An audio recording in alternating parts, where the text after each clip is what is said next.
ॐ नमो भगवते वासुदेवाय। शुक्लाम्बरधरं विष्णुं शशिवर्णं चतुर्भुजं प्रसन्नवदनं ध्यायेत् सर्वविघ्नोपशान्तये।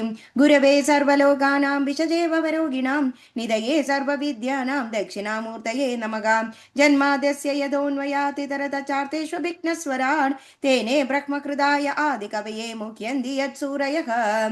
तेजो वारिमृदां यथा विनिमयो यत्र सर्गो मृषां दाम्ना स्वेन सदा निरस्तकुहकं सत्यं वरं धीमहि। धर्मप्रोञ्चितकैतवोऽत्र परमो निर्मत्सराणां सदां वेद्यं वास्तवमत्र वस्तु शिवदं दाभत्रयोन्मूलनम्।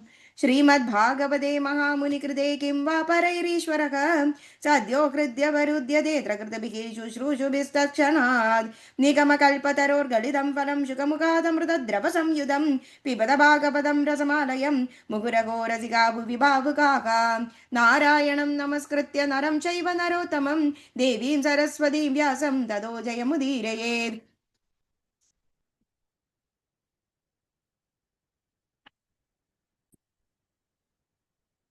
प्रव्रजन्तमनुपेतमपेतकृत्यं द्वैपायनो विरहकादर आजुहाव पुत्रेदि तन्मयतया तरवोऽभिनेदु तं सर्वभूतहृदयं मुनिमानदोऽस्मि। यस्वानुभावमखिलश्रुतिसारमेघम् अध्यात्मदीपमतिथितीर्षदां तमोन्दं संसारिणां करुणयाः पुराणगुह्यं तं व्याससूनुमुपयामि गुरुमुनीनां। मूगं करोति वाचालं पङ्गुं लङ्घयति गिरिं यत्कृपातमकं वन्दे परमानन्दमाधवम्। यं ब्रह्मा वरुणेन्द्र रुद्रमरुदस्तुन्वन्ति दिव्यैस्तवैः वेदैः साङ्गपदक्रमपनोचितैर्ध्यायन्ति यं सामगाकाम्। ध्यानावस्थिततद्गतेन मनसा पश्यन्ति यं योगिनो यस्यान्तं न विदुःसुर असुरगणा देवाय तस्मै नमः। कोमलं कूजयन् वेणुं श्यामलोऽयं कुमारकः वेदवेद्यं परं ब्रह्म वासदां पुरतो मम। भूतैर्मगद्भिर्य इमा पुरो विभुः निर्माय शेदे यदमूषु पूरुषः भुङ्क्ते गुणान् षोडश षोडशात्मकः सोऽलं गृहीष्ट भगवान् भजांसि मे। सच्चिदानन्दरूपाय विश्वोत्पत्त्यादिहेतवे तापत्रय विनाशाय श्रीकृष्णाय वयं नमः। श्रीहरे नमः श्रीहरे नमः। गोपिका जीवनस्मरणं गोविन्द गोविन्द नारायण अखिल गुरो भगवन् नमस्ते। अथ सप्तदशोऽध्यायः।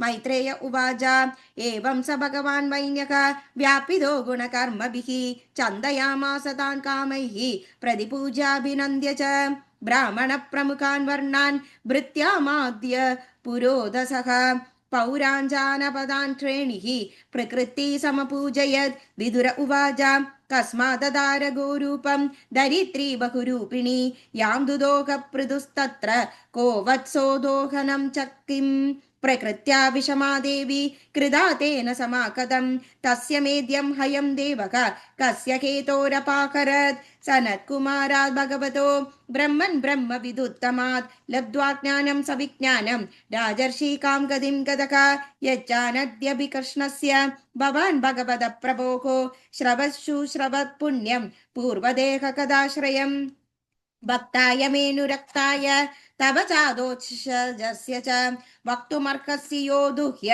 द्वैन्यरूपेण गामि माम्।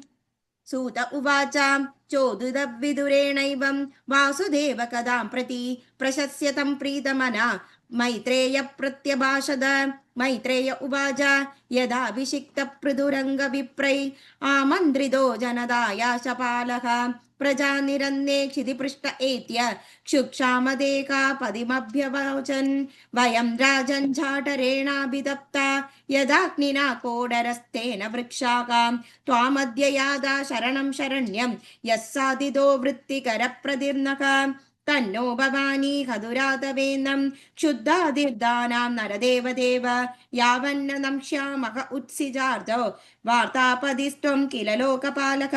मैत्रेय उवाच पृथुप्रजानां करुणं निशम्य परिदेविदं दीर्घं दद्यौ कुरु श्रेष्ठ निमित्तं स्वोऽन्यपद्यत इति व्यवसितो बुद्ध्या प्रगृहीतः शरासनकां सन्नन्ते विशिखं भूमेः क्रुद्धस्त्रीपुरः यथा प्रवेपमानाधरणी निशाम्योदायुधं च तं गौ सत्यपाद्रवद्भीदा मृगीवं मृगयुद्रदाम् तामन्वदावत्तद्वैन्यः कुपितार्युणे क्षणः शरं धनुष्य सन्धाय यत्र यत्र पलायते सादिशो विदिशो देवी रोदसी चान्दरं तयोः धावन्ती तत्र तत्रैनं ददर्शानुद्यतायुधं लोकेनाविन्ददत्राणं वैन्यान्मित्रोरिव प्रजाकां त्रस्ता तदा निववृधे हृदयेन विदूरयदाम् उवाच महाभागं धर्मज्ञापन्नवत्सलकां तात्राहिमप्पा विभूदानां पालेन वस्थितो भवान् सत्वं जिकांससे कस्मात् नीनामारुदकिल्बिषाम् अहन्यशत् कदं योषां धर्मज्ञ इति यो मदः प्रकरन्दीन वै श्रीषु कृदागस्वपि जन्दबका किमु दत्त्वद्विदा राजन् करुणादीनवत्सलाका मां विपाड्या जरां नावं यत्र विश्वं प्रतिष्ठितम् आत्मानं च प्रजाशेम कथं मम्बसि ध्यास्यसि पृतुरुवाच वसुदे त्वां वदिष्यामि मच्चासनः परामुखीं भागं बहिर्षीया व्यङ्क्ते न तनोदी च नो वसु यवसं जग्द्यनुद्दिनं नैव दोग्यदौषधं पयः तस्यामेवं हि दुष्टायां दण्डो नात्र न जस्यते त्वं कल्वोषधि बीजानि प्राक्सृष्टानि स्वयंभुव न मुञ्जस्यात्मरुद्धानि मामवज्ञाय मन्ददीः अमुषां शुत्परीतानाम् आर्तानां परिदेविदं शमयिष्यामि मद्बाणैर्भिन्नायास्तव मेधसां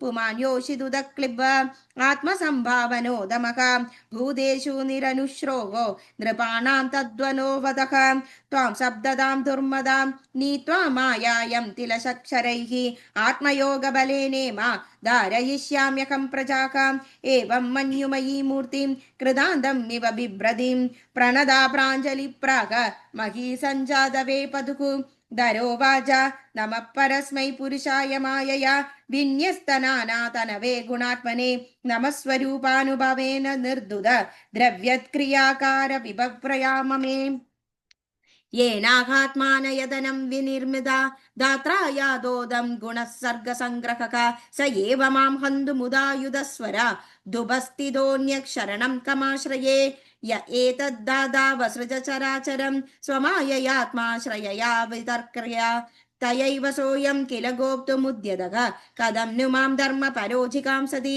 नूनं वदेशस्य समीहितं जनै तन्मायया दुर्जयज्ञा कृतात्मभिः न लक्ष्यते यस्त्वकरोदकारय द्योनेक एक परतश्च ईश्वरः सर्गादियोऽस्यानुरुणोद्धि शक्तिभिर्द्रव्यक्रियाकारकचेदनात्मभिः तस्मै समुन्न निरुद्ध शक्तये नमः परस्मै पुरुषाय वेदसे स वै भवानात्मविनिर्मितं जगत् भूतेन्द्रियान्तकरणात्मकं विभो संस्थापयिष्यन्न च मां रसातल अभ्युज्जहारां वस आदिसूरकः अपानुपस्थे मयि नाव्यवस्थिता प्रजा भवानद्य तिरिक्षुरी किल स वीरमूर्ति समबुद्धराददो यो मां परस्युश्रयोजिकांसि नूनं जनैः अस्मि द्विदैस्तगुणसर्गमायया जज्ञायदे मोहित चित्तवर्तभिः स्तेभ्यो नमो वीरयशर्करेभ्यः इति श्रीमद्भागवते महापुराणे पारमहंस्यां संहितायां चतुर्थस्कन्धे पृथुविजये